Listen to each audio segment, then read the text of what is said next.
Hey guys, आज यस्तो मौसम छ यहाँ पानी पर्ने जस्तो पुरै चिसो चिसो मौसम छ।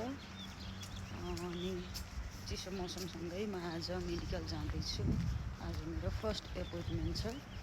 मेडिकल गएर के हुन्छ त्यो सबै चेक गराउनु छ। आज म पहिलोचोटि एक्लै जाँदैछु।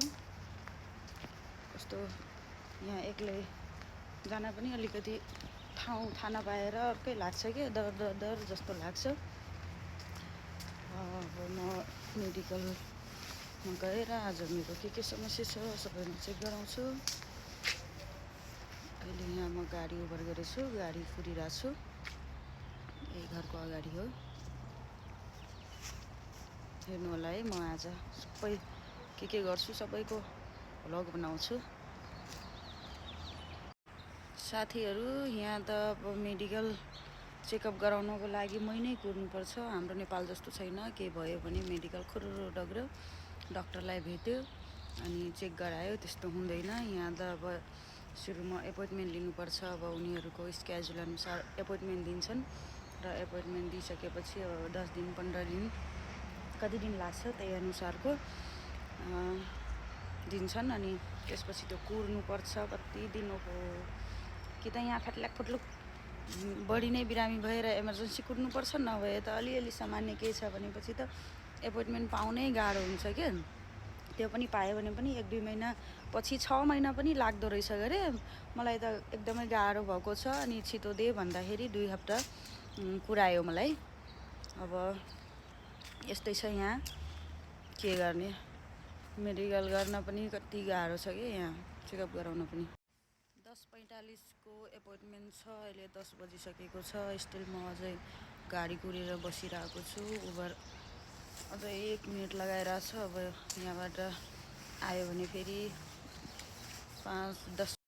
ल है गाइज, म अहिले हेल्थ केयरमा पुगेको छु। अब यहाँ चेकअप गराउन जाँदैछु। के चेकअप हुन्छ है त, लेट्स सी गाइज। अब यहाँभित्र के चेकअप हुन्छ थाहा छैन। चेकअप गरिसकेपछि निस्किन्छु अनि भन्छु है। ल साथीहरू, म चेकअप गराएर निस्किसकेँ। 2 हप्तापछि एपोइन्टमेन्ट पाएको थिएँ। त्यसमा पनि युरिन र ब्लड मात्रै लियो र फेरि अब अर्को ठाउँमा अल्ट्रासाउन्डको लागि एपोइन्टमेन्ट लिनुपर्छ भनेर एउटा कागज थमाइदियो। र त्यसपछि 1 महिनापछि ठ्याक्कै 20 मेमा आउनुपर्छ भनेर फेरि बोलायो। अब यहाँ यस्तै चलिरह, मान्छे बिरामी हुन्छन्।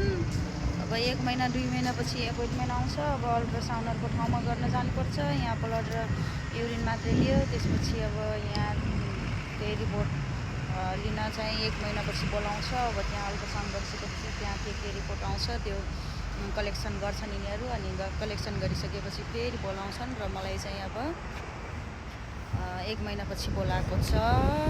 अब 1 महिनापछि फेरि म आउँछु यहाँ भिजिट गर्न। सानो बोतलको 2 बोतल ब्लड निकाल्यो कि कस्तो डर लागिरहेको थियो, तर दुखेन भाइ। चिसिक्क पनि भएन, आरामले निकाल्यो क्या, पाइपले सुई निस्क्यो। अब म यहाँबाट फेरि घर जानको लागि अहिले फेरि उबर गर्छु। यही हो हामी मेडिकलमा आउने ठाउँ। आज भिडभाड छ। अब आफ्नो डक्टर हुन्छ, डक्टरलाई भेट्नै पाइन्न। कहिले स्केड्युल एपोइन्टमेन्ट भन्छ, कहिले के भन्छ, यति बजे आइज, यति गते आइज भन्छ। अब मेरो डक्टरलाई कहिले भेट्ने हो भन्दाखेरि अब आइज भन्छ। आज पनि भेट्न पाएन। अब असिस्टेन्ट डक्टरहरूलाई मात्रै भेट्न दिन्छ। यस्तै छ यहाँ। अब मेडिकल लाइन दाँतबाट रगत आउँछ भन्दाखेरि डेन्टिस्टमा जा, यहाँ हुँदैन भन्यो। के गर्ने, यस्तै छ। यहाँ कहाँ सजिलो छ त, यहाँ चेकअप गर्न आयो अनि ब्लड मात्रै लिन्छ। यहाँ अल्ट्रासाउन्ड के गर्नु पऱ्यो भने अर्को ठाउँमा पठाउँछ। अनि मेडिसिन लिन पनि अर्को ठाउँमा जानुपर्छ। मेडिसिन लिने ठाउँ अर्को ठाउँमा जानुपर्ने छ। अब मेडिसिन पनि आज जाने हो कि भोलि जाने हो, कहिले जाने हो। एक साइड मात्रै टाउको दुख्छ भन्दाखेरि त्यो माइग्रेसन हो, यसको औषधि खानुपर्छ भन्यो। अब अरू प्रब्लमको चाहिँ रिफर दिएछ। अब त्यहाँ एपोइन्टमेन्टको लागि गर्नुपर्छ। फोन उठ्दैन, फोन उठ्यो भने जबरजस्ती अब स्केड्युल एपोइन्टमेन्ट अहिले छैन भन्छ। यस्तै टाइम सार्दै जान्छ। गाह्रो छ हो, गाह्रो छ। यहाँ पनि जस्तो छैन अमेरिकामा, यस्तै छ। अब गाडी उबर गर्छु अनि फेरि रुम जान्छु, खाना पकाउँछु, खान्छु। आज छुट्टी हो मेरो, छुट्टी होइन, म सोमबार नै काम गरिसकेँ आजको, त्यही भएर उबर गरेँ साथीहरू। अघि आउँदाखेरि $11, अहिले चाहिँ $14। यसरी पैसा सकिन्छ हाम्रो। अनि त्यस्तै हो, डलर कमाएर हुन चाहिँ कहाँ हुन्छ त, यहाँ त कहाँ रुपियाँ जान्छ।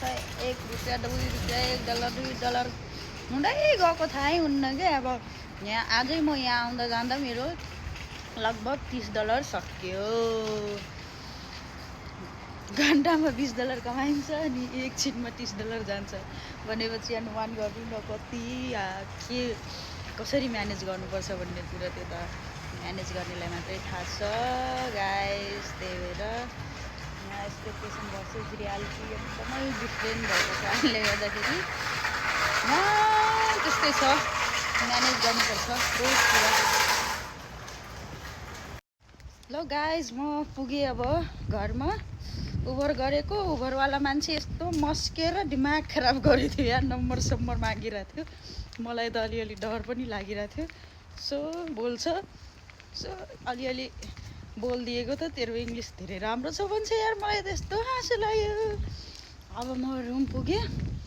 अब यहाँ खानासाना पकाउँछु अनि फेरि कहाँ सजिलो छ त यहाँ। अहिले म के गर्ने हो, फेरि एपोइन्टमेन्टको लागि, अल्ट्रासाउन्डको लागि एपोइन्टमेन्ट लिन्छु र एपोइन्टमेन्ट लिइसकेपछि अनि कहिले एपोइन्टमेन्ट दिन्छ त्यही अनुसार फेरि कुद्नु पऱ्यो। यस्तै चल्दैछ। अब आजको मेरो भ्लगिङ लगभग यति हो साथीहरू। यहाँ म पुगिसकेँ। मेरो टिकटक बनाउने ठाउँ हेर्नु नि। उबरवाला कस्तो बोलेको भाइ, कस्तो हेरिरहेको थियो। मलाई त अलिअलि सो नर्भस डर लागिरहेको थियो। तर के को डर यार भनेर मैले पनि ठोकिदिएँ।